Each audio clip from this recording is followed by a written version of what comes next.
Hello, everybody! It's your boy Ash here, and today we're doing a little bit of a different video, something a little bit more simple. We're not even using a webcam tonight, because, I don't know, man. I'm gonna be listening to my beautiful, beautiful voice here, so enjoy that at least. So yeah, today we're just doing a little bit of a gameplay showcase. I got a bit sick earlier this week, so I wasn't able to work on anything else, including my more well-edited analysis videos and the like.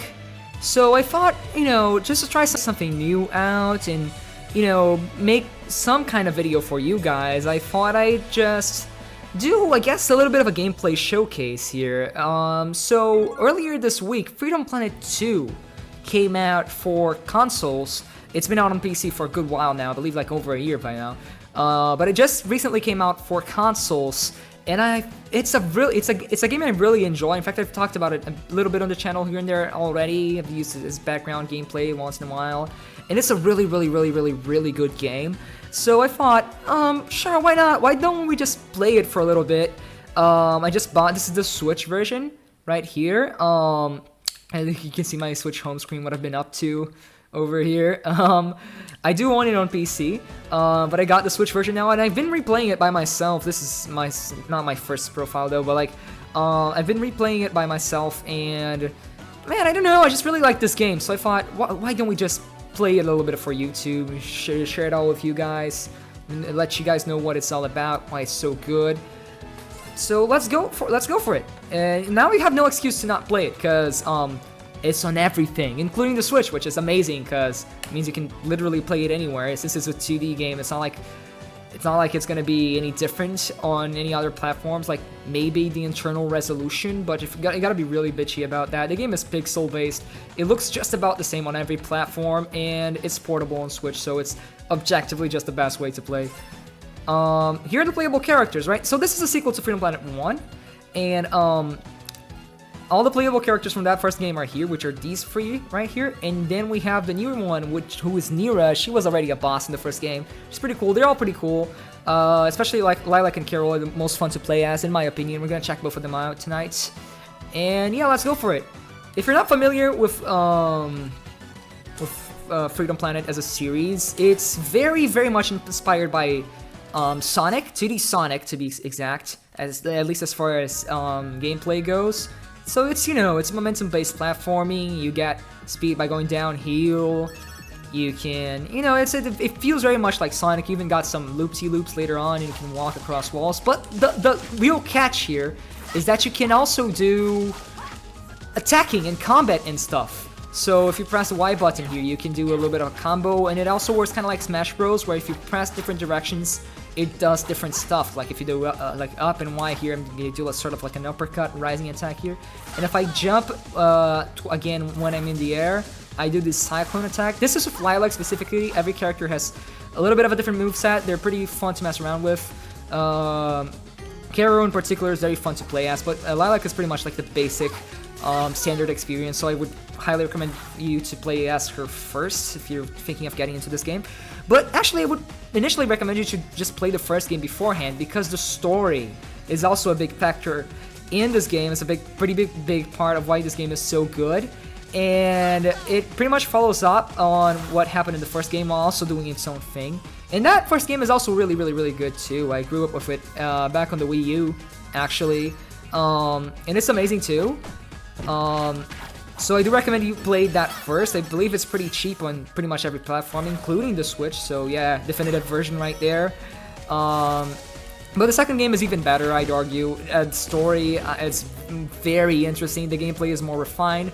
So you also got that special bar right under the HP. Those little pedals are the HP. And you also got the special bar, which the game is teaching me about right now. So if I jump and then I do press the R button, I can do the stash that takes up a little bit of my bar there. I can also just not jump, I can just use it whenever. And every character has a few different special moves that they can use that take up the bar. And yeah, this is Lilac's specific special attack, which is the Dragon Boost, which you can use, to go up to different places and to attack too. It does a lot of damage in boss fights and stuff. So yeah, that's pretty much the gist of it. Just gets through the tutorial real quick so we can play a little bit of the stages. I can show you what that is all about. Something about really good about this game is just how generally nice it feels to play. It's one of those types of 2D games, you know the type. Just action games in general, usually like the best ones are the ones that like just feel good to mess around with. Just the turning is very snappy, the jumping has some nice sound effects to it, all the different attacks and combos you can do, it just feels nice, you know? And a new mechanic to this game specifically is the guard button, which you can use to just phase through projectiles and stuff. It has a little bit of a timing window to it, you can't just do it willy-nilly. But it's very satisfying to get right on like boss fights and stuff. I've been playing on hard mode for my Switch playthrough, and it's been very satisfying to get those patterns down just right. Here we're gonna see a little bit of the story, just a slight tease of what it has cooking. As you can see, the visual style of this game is just amazing. It's just impeccable. The pixel art here is just on another level, dude. The animation too, like wow, just the vibes are top notch, top notch.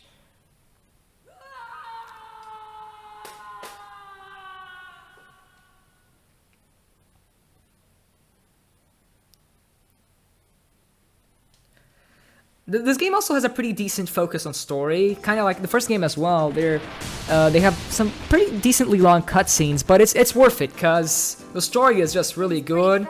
The dialogue is fun as hell, as you can probably see like right now. I don't know, this scene in particular isn't the most fun, but it has a lot of really funny dialogue. Do you hate Mondays like we do? Then come on down to the Battlesphere for Mayhem Monday! Face down the awesome power of our BattleBot Brigade! And don't forget about our knuckle-busting Battle Royale! Where fighters from all around the globe duke it out for a chance to win the grand prize! Are you a bad enough dude to survive the Battlesphere? If you are, you'll face me, Captain Kalau! Must be 13 years old or to apply. The Battlesphere is not responsible for death, dismemberment, injuries, or hair loss of any kind. This advertisement is brought to you by Mayor Zhao and Zhao Entertainment Corporation. Grand prizes are subject to change at the discretion of Mayor Zhao at any time and are non-negotiable. All insurance fees are non-refundable. Enter now! And also really cool dialogue, and the story goes some places, dude. It just goes some places, kind of tackles some political-ish kind of stuff. There are no good choices in war. There is only survival, and the means to achieve said survival. Surely someone of your upbringing would understand that. Oh no! So if you're into that, just yeah, it's a very interesting, very cool story with good characters and some decent like themes and points to it. Decent's like pretty good, like it's meaty. There's a lot to analyze there. And we're gonna actually play an actual state, so you can actually see how this game plays like in action. So there we go. Take that. Let me get some crystals here. These crystals, if I get enough of them, I can get more lives, and I can also get a higher rank at the edge of the stage, because this also has this ranking system, kind of like 3D Sonic. In that sense, I feel like Freedom Planet games, especially 2, they're kind of like, if you take, it's basically a mixture of like modern Sonic with classic 2D Sonic and a bunch of other stuff as well, like some typical action games, some treasure stuff, some Mega Man Zero, all that kind of cool stuff. It's a hodgepodge of different stuff, but aesthetically, I define it as a mixture of like 2D Sonic and modern 3D Sonic, because it definitely has a bigger focus on story and it's trying to make points, and it has dialogue and voice acting and some cool like action-y over-the-top moments and whatnot. So in a lot of senses, it hits more like a modern Sonic game, but it also plays so much like a 2D classic one. So if you like how 2D Sonic plays, but wanted that to be a little bit more high-octane and action-focused, and also have a more interesting story with good characters and themes, like, this is the game for you, dude. This is not sponsored. I just fucking love this game, and I'm gonna chill for it for the entirety of this video for sure. The music is also, the music for the first game too. The first game especially, just, but both of these, Real Planet 1 and 2, they both have like amazing music. That right there is the boss of the stage. This game does this cool thing where sometimes the boss of the stage is gonna show up during it a few times and just like block your progression and stuff, or do damage to you and whatnot. And as you can see, the visual style once again, just man, I love this background. The animation, just everything about this game just hits right. It's about the vibe. It's very hard to put into words, to be honest. It's just very well made sprite work, good music, and just everything just sort of comes together to have just a stellar presentation, right? Like as far as like 2D games, like sprite-based games go, it doesn't really get much better than this, not gonna lie.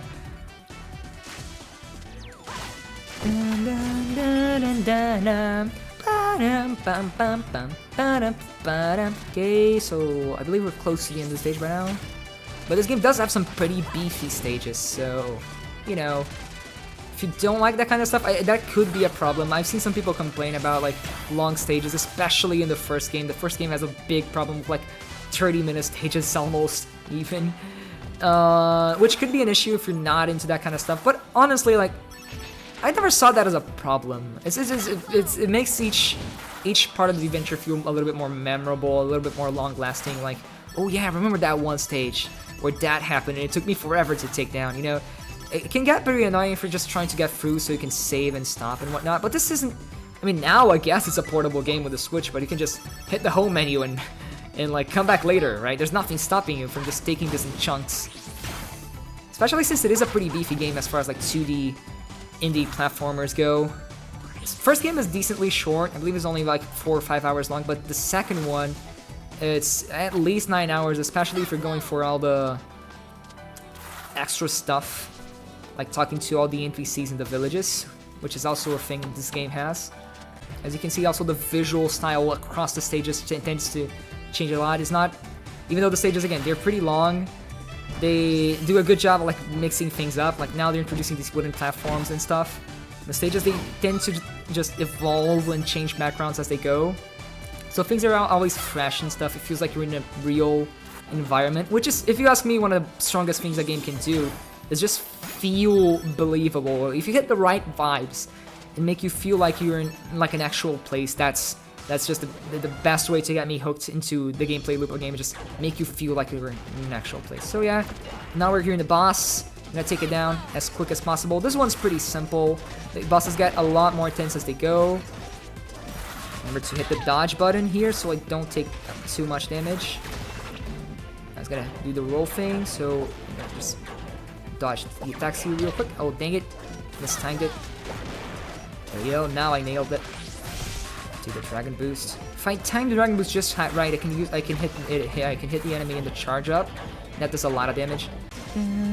This is a leitmotif from the first game's boss thing, which is a really nice touch. Both of the games have amazing soundtracks, and they both use a lot of really cool leitmotifs, which are always fun to spot.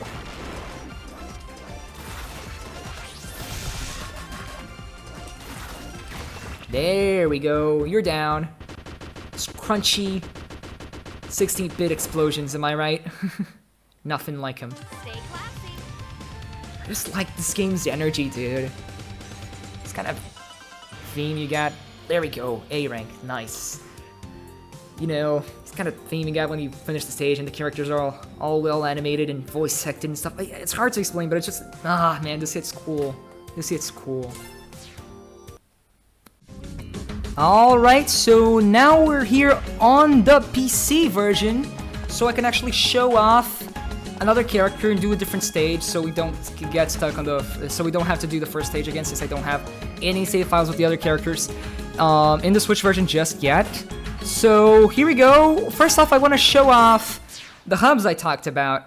So yeah, this game having a focus on story, it does have some light RPG mechanics where, I mean, these are mostly just for world building, and they're cool for the story, but you got to explore these little towns full of, like, NPCs and stuff, and they're really interesting and stuff, really fun to go through.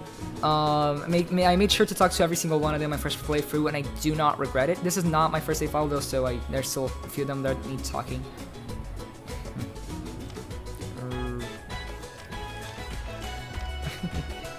The dialogue is pretty fun in this game, just in general, very much worth reading.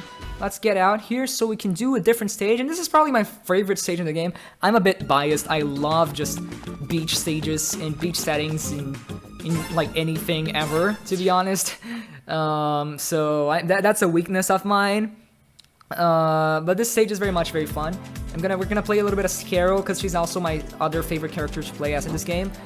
Something really cool about her is that if you do this little down air attack right here, she goes like super fast, which was intentional by the developers have like stated already. Like initially during development, she was like really slow, and that was annoying the hell out of the beta testers. So they just gave her a way of just going fast by just doing this down aerial attack here, and boom, and then she just immediately gains speed. The problem is now she's kind of too fast, and since like she's pretty OP. Really fun to play as, but it's very easy to just break the time limits and stuff, and I can play through stages like really quickly as Carol as compared to Lilac, where a bit slower with her. But yeah, let's just get through a little bit more of the stage, and then we can call it a night, sure. Just want to show off this game because I really like it. So Carol's special attack is this little disc right here, which if I throw correctly, which I'm not doing, I don't think I can get there. Okay. I can immediately teleport to it and like damage whatever I come in contact with, which is pretty fun. And she can also roll like Sonic, which is very good for that good old Sonic muscle memory. And she can also wall kick like Mega Man X or Spark the Electric Jester for a more apt comparison, to be honest. I was like, this game and Spark share a lot of DNA. If you're into that, just by you know, as a result of being combat-focused, Sonic-inspired games, like it just kind of like shares a lot of the same DNA.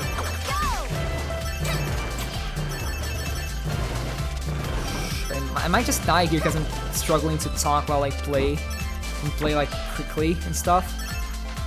And there's a lot of enemies in the stage. Well, we do keep moving though. Let's keep moving. Let's get some health here.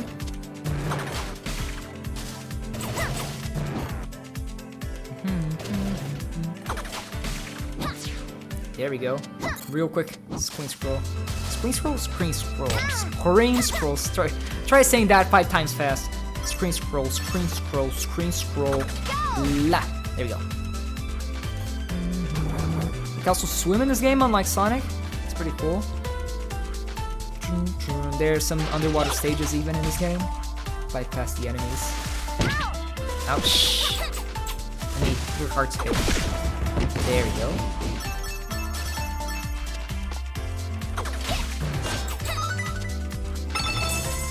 Take those, we take those. Bam! There we go.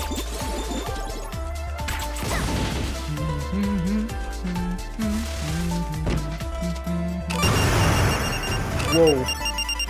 Somehow I didn't take damage for that. There we go. You're down. Let's keep wall kicking here. Absolutely love the song, and very much beachy, sunny vibes. I love it. But yeah, that's about it for today, I think.